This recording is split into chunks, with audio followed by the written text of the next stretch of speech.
Hello and welcome to Elseworlds DC Fan Podcast. My name is Jordan. With me, as always, is Chris. How are you today, Chris? I'm doing pretty good. Ready for the NBA Finals, but that's not what we're talking about today. We're talking some Smallville. Yes, and no spoilers for people that are listening to this in the future. We don't know who won the finals yet. All right, we're recording this ahead of time. So you already know if Chris is going to be happy or not as a Mavs fan by the time this probably drops. So keep him in your thoughts and prayers. Okay, so we have Smallville update for season 7. Chris's first time watching season 7, the final season of Lex and Lana as main cast members. We're gonna dive into all of that, but before we dive into specifics, I just want to get your overall vibes here of season 7 and kind of your thought process on this kind of new era of Smallville, or end of an era. I was majorly disappointed by that cliffhanger. That sours some of my feelings for season 7. But I enjoyed season 7. I thought it was really awesome. I thought the only things I don't really like are the ending and it not being that rewarded the next season, which we'll get to in another episode. And I thought the way that Lana left was just cruel. My heart was so broken for Clark. Although I did like that Lois was right there. It was like, hey, we're not foreshadowing at all, guys. No, I thought season 7 was good. It was good to get a little Oliver Queen back in the action. It was good to see where you think the future of the show is going. You had a lot of really interesting stuff with Lex. I liked it. I thought it was good. I'm already missing. I'm into season 8, and I'm already missing Lex Luthor. It's a thing. Yes, yeah. So, all right, let's dive into some more specifics. So we had Supergirl make her appearance in Smallville for the first time, or second time, maybe, depending on what you want to count. Season 3 had that. Yeah, season 3 had that one Adrian Palicki, who was fake Kara. Yeah, she happened to get the correct name and spelling. She just wasn't the right Kara. And in my thought, that was, of course, their nod to Kara in season 3, not knowing they were probably going to ever have to introduce her into the show. And then they kind of had to introduce her to the show. So you're a big Melissa Benoist fan, right? Correct. And Supergirl from the Arrowverse. What are your thoughts on this Supergirl played by Laura Vandervoort? I thought it was a little inconsistent of how much she knew about Earth and how much she didn't know about Earth. That seemed to be in flux all times. Like how out of fish out of water is she? It depended on the episode which one they wanted her to be.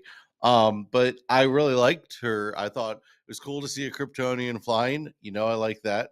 And I thought that she brought a little balance to Clark. She was a little less of the goody two shoes. She was more of, hey, I want to do the right thing, but I don't really want to do it your way. There was some conflict with Clark that made the show a little more interesting. And you needed to set that up in a season where everything was going to change drastically the next season. So I really liked Kara. I don't know that she will ever get to the Melissa Benoist level for me. I don't know if that's possible for this Kara. Yeah.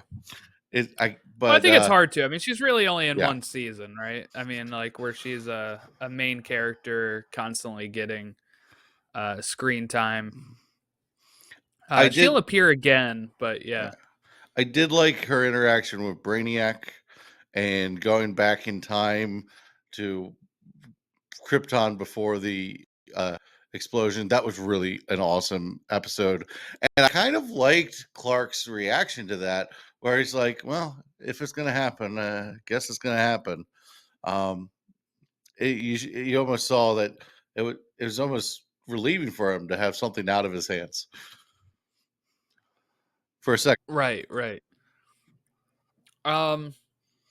Yeah, so I mean, she is pretty much Supergirl. Like you said, she can fly, she can do all that stuff. No S on the chest still, right? There, she's just kind of rocking the midriff and the midriff and the skirt and stuff. She never wore a shirt. Like there was a couple times she wore something that covered her belly button. Now I'm not really complaining, but it didn't make any sense. Like there was points where I was like, "You gonna put a shirt on?" I'll tell you why it makes sense. It was the CW. Yeah. But that's the only reason right there. Okay, so then we also had some other cool characters make appearances. We had Bizzaro, we had Black Canary, and we had the return of Pete Ross. And that Pete Ross episode is the one that was written by Todd Helbing and Aaron Helbing. But yeah, he's at a One Republic concert or whatever, and he saves Kara, and he's got kryptonite laced gum, and he has this elongated man stretch powers. Pretty much is what he has. I was so confused in that episode whether he understood the gum giving powers or if he had no clue that's why he had the powers, because he was really confident in his new powers. But I'm like, he grabbed one pack of gum. So I was a little confused. I was like, what is the rate of gum chewing? How long does it last? I had many questions in that episode that I don't think the show intended me to have. So I grant you I overthought that. But I think it was he was chewing gum, not knowing it was kryptonite laced, and then his instincts kicked in and he wanted to save somebody, and then his arms did it. And he was like, whoa. And then from there, I think he knew what was going on. But yeah, that was a good episode. Yeah, okay. It was good to see Pete again. How about Black Canary? We get Black Canary in an episode with Oliver. That was in Siren. So we had I like that. Was this Green Arrow's first return this season? Yeah, I think it was. This one episode. I think it was. He might have been in another. But Black Canary was very intimidating. Like this was an intimidating Black Canary. Like she doesn't mess around. She has no time for anything but just getting the job done. And I really like that she wanted to be the good guy in the story, but she didn't know that she was kind of helping Lex and he was kind of the bad guy. And I like that she trusted Oliver and kind of was like, let's dig into Lex a little bit. That was a cool storyline. I liked the look. The very CW outfit, very CW way of doing it. But I thought it worked. And now I'm like going into season 8 going, so we got Green Arrow, we got Black Canary. Does that become a thing? That would be cool. We'll see. We'll see for sure. Nobody spoil Chris on that. I'm actually surprised I'm not spoiled on that at this point, but there's so many things I'm spoiled on in the show. I'll say you get an answer for sure. So I'm not gonna tell you which way, but for sure, you do learn who, if these people end up together.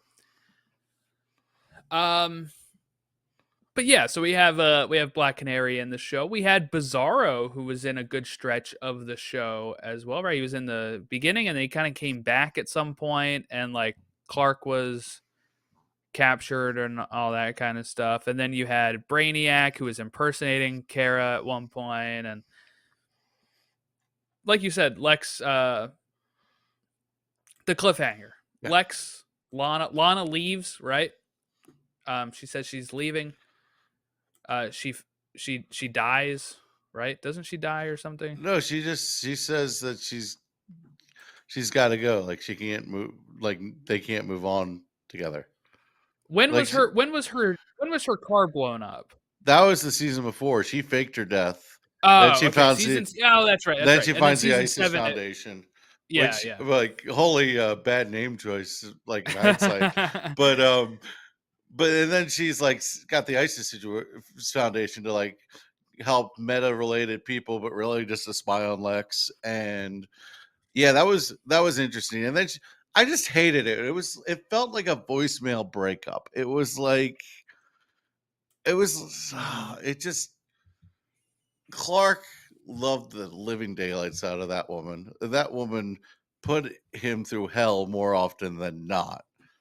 And I don't like that she got one final destruction of his heart.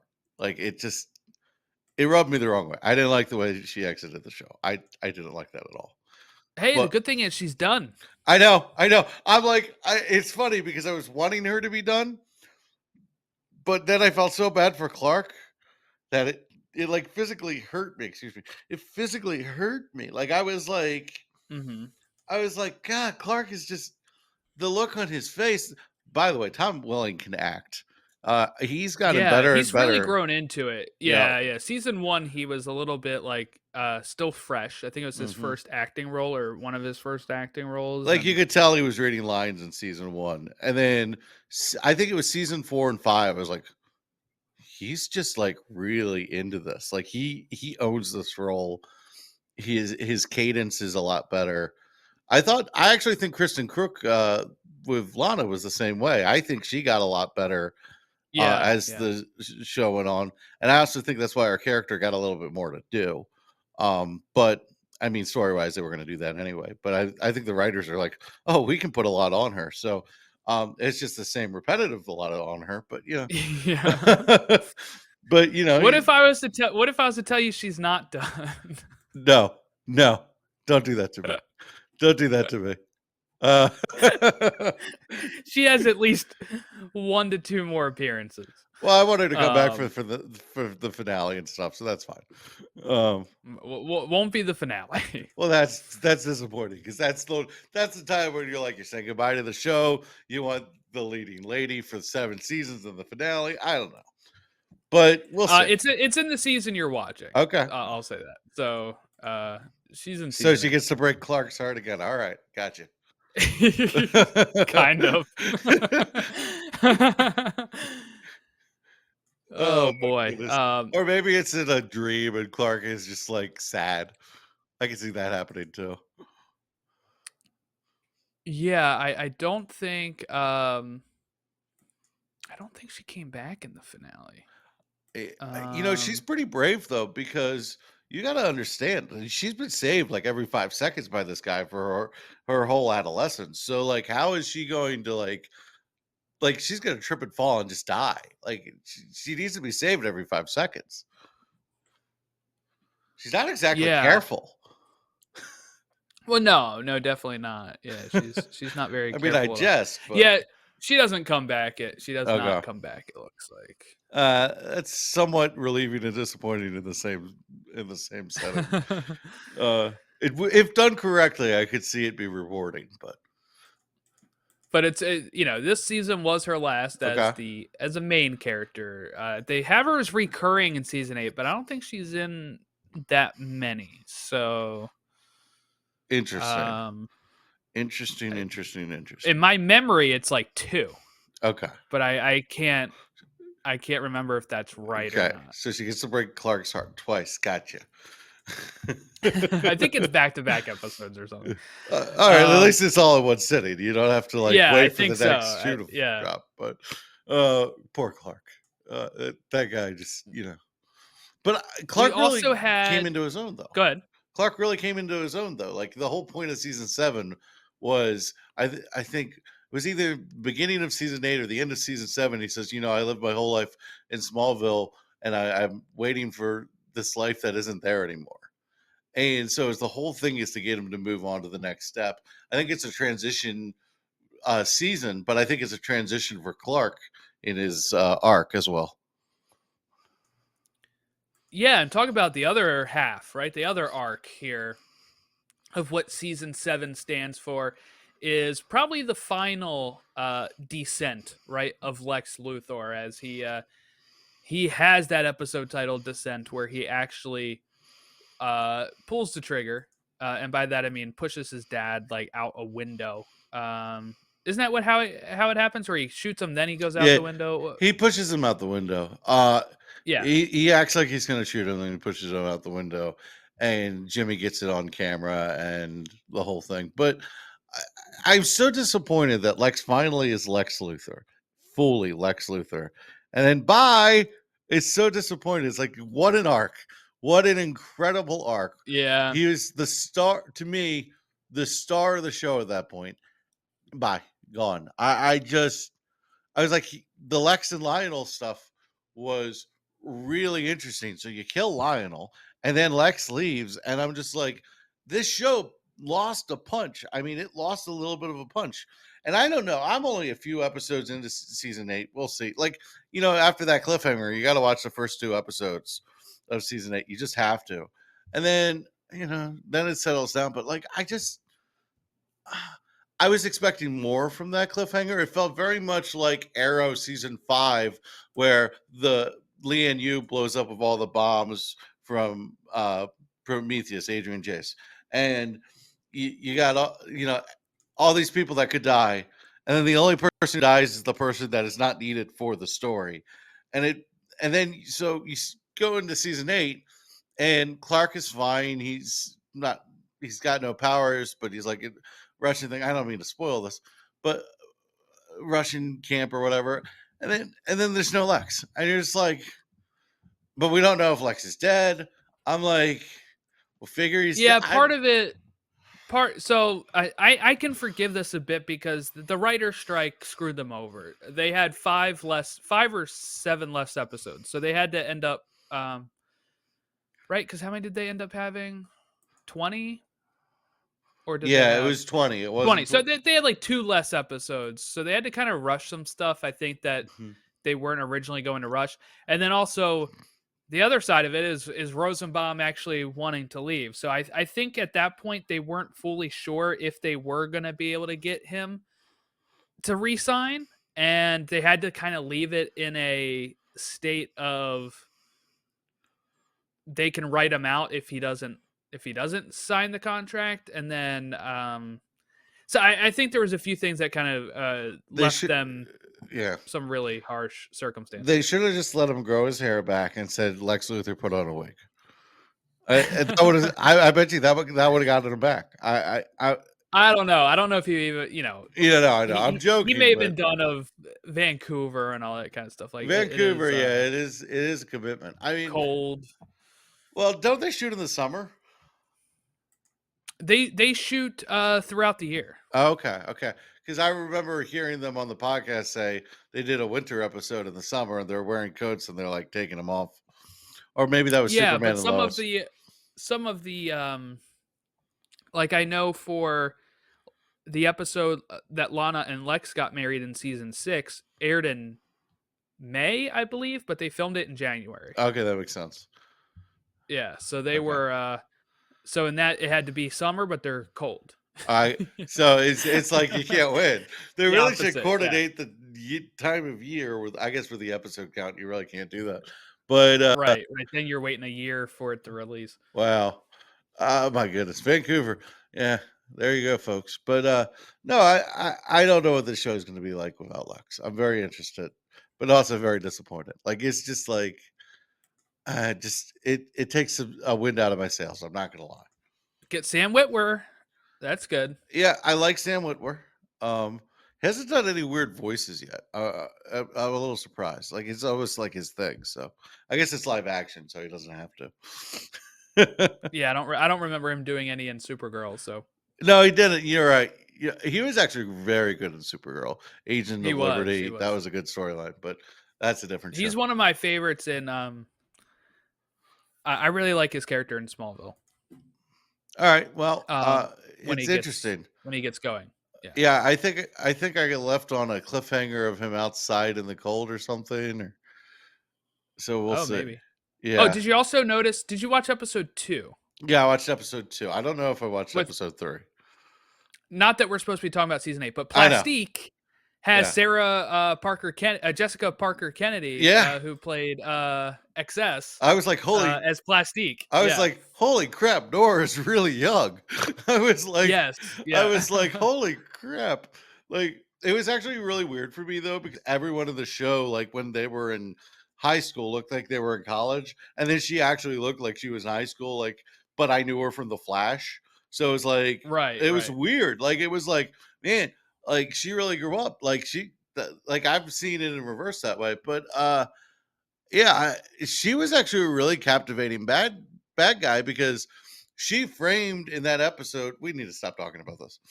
Yeah. We'll save it. I just wanted to. I saw her name on here, and I wanted to make sure I mentioned it. But that my was bad. a really interesting episode. Absolutely. Yeah. Okay, so let's see if I had anything else. We had the return of Dr. Swan. Well, his daughter, anyway, made an appearance. And we had this whole Veritas thing, Yeah, which it took over the show. It really big retcon. Big retcon, as the Veritas logo ends up being on like the glasses of the windows, and trying to say it was there the whole time when it wasn't. But we learned that the Queens were a part of it, right? The Swans were a part of it, and so were the Luthers. And I don't know if you remember this, but in the pilot, when Lex and Lionel are in the helicopter, there's the newspaper about the Queens going missing and dying in their plane. I think I missed that. I probably got it at the time. Because I think they show it again in the Veritas. They did show it. Yeah, episode? they did a flashback. They actually had a really interesting flashback where Lex is like in the office, and he's being impatient and playing hide and seek, and then he goes, and then like the whole thing, like it was like the redhead kid Lex was interesting. That's a whole nother storyline they just let go because Rosenbaum's gone. I'm like, because they had that scene where Clark was stuck in Lex's head, and they had the kid Lex Luthor inside Lex's mind, and Clark's like, now that I know that you're here, I'm not going to give up on Lex. Now that I'm gonna fight for you, and that's a whole storyline that's just dropped by. See you later. I think they picked that stuff up. Okay. I think they picked that stuff because it's like their way of getting Lex without Rosenbaum. So I think they will pick that stuff up. Interesting. Lex without Rosenbaum is so hard for me. Like, I feel bad for Nicholas Hoult because I hadn't had like a strong Lex Luthor attachment, and now I do. It's like crap. Yeah. This was my Lex growing up too. So he's been like the one I'm always holding everyone to. Like before this, it was probably Clancy Brown in the animated, and like now, now I'm like, Rosenbaum's just Lex. That's just the Lex Luthor, but. Yeah, so the whole Veritas. Oh, the other people in Veritas were the Teagues. The Teagues, yes. Yeah, what a random. The return of the Teagues. It was just like they're like, it really doesn't work if there's only two families in this. We need a third family, but we need it not to matter. The Teagues. Well, they did I guess it was to kind of make the season 4 storyline make a little bit more sense when because at first Jason is just like a normal guy, and then like he's mad at his mom, and then it kind of does the 180 because they had to wrap it up, and he's like in on all of this stuff, and then they were like, oh, we gotta maybe they felt like that was still felt unfinished, and they're like, we gotta make this feel more cohesive or something. It's just as underbaked as it was before, but it's like the Teagues are like the afterthought. They're like the Teagues are hanging out with Sophie from Superman and Lois. Yes. But we're going into so many different Superman things here. There were some really good episodes in here. I really liked the Siren episode. And that was a Green Arrow episode. Yeah, that was the Black Canary. Yeah, that was really good. Learning about the Traveler and Veritas is what it really took over the show.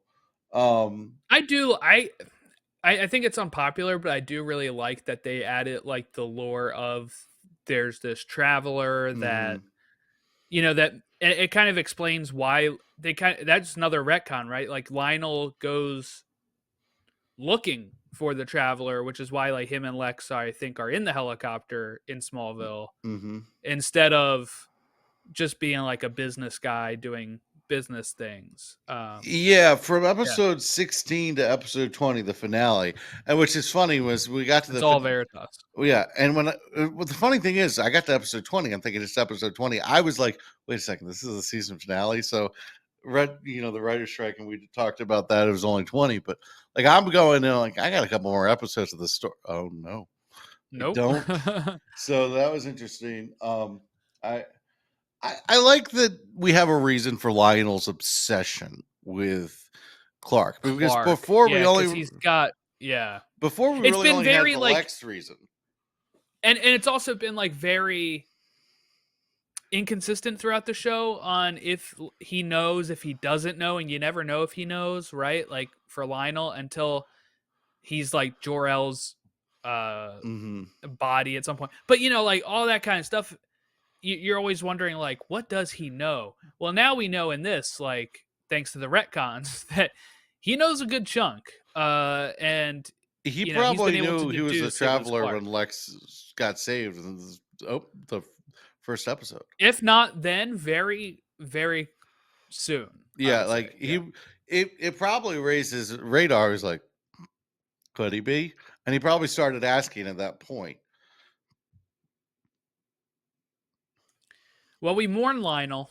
Lionel is dead. It was weird. It was weird how much Clark mourned Lionel. Like,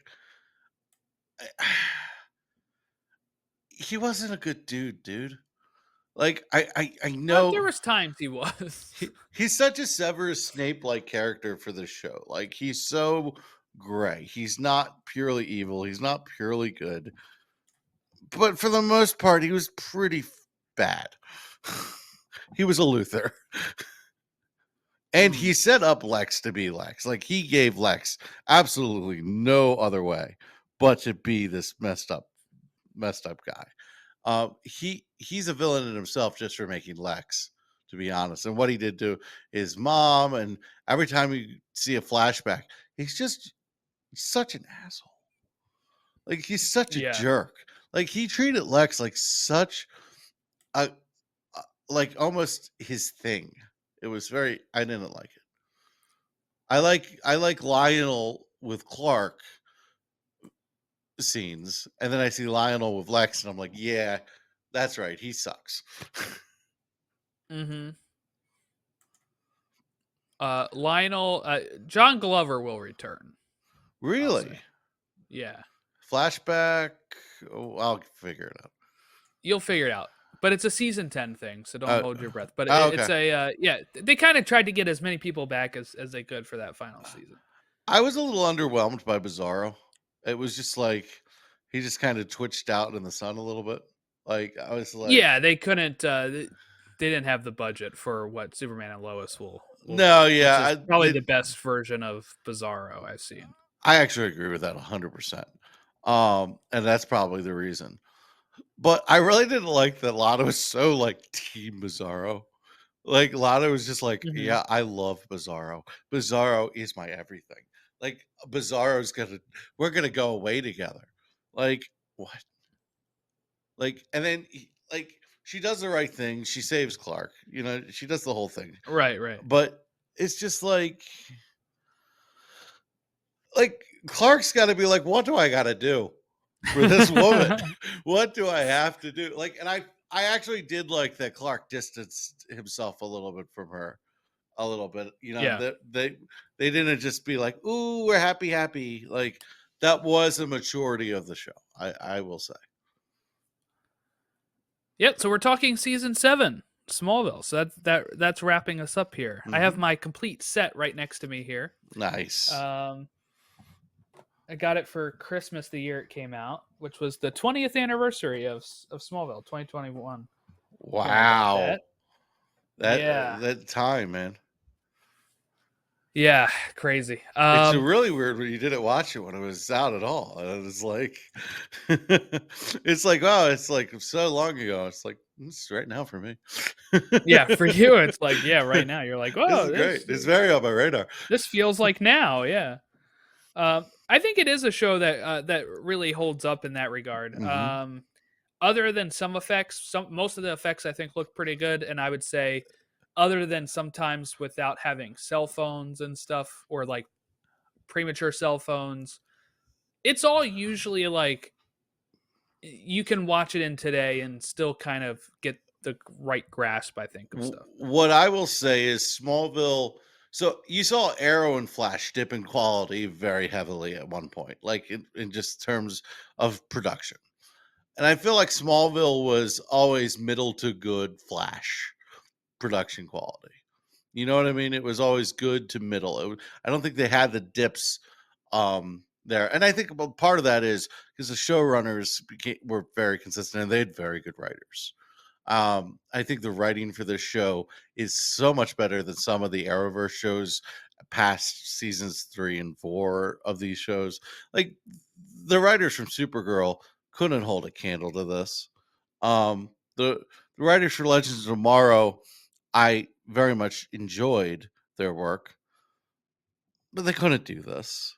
It's Well, this show had, I think, a little bit of sincerity yeah, that is missing from a lot of TV shows nowadays, very but true. also, This is you a know, like passion project.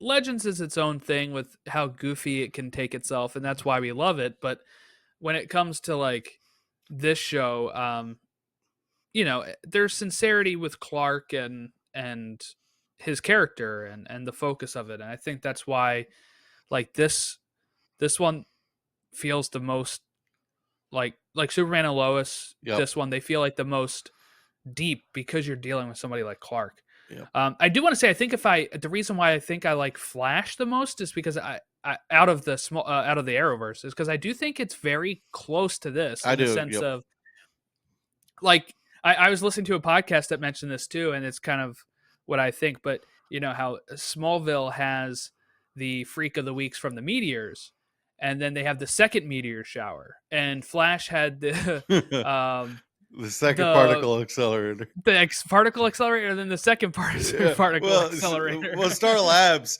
exploded every season finale. Like it was like, yeah. And what like it's funny because they got the whole thing later on where it's like, hey, we're gonna inspect your mold.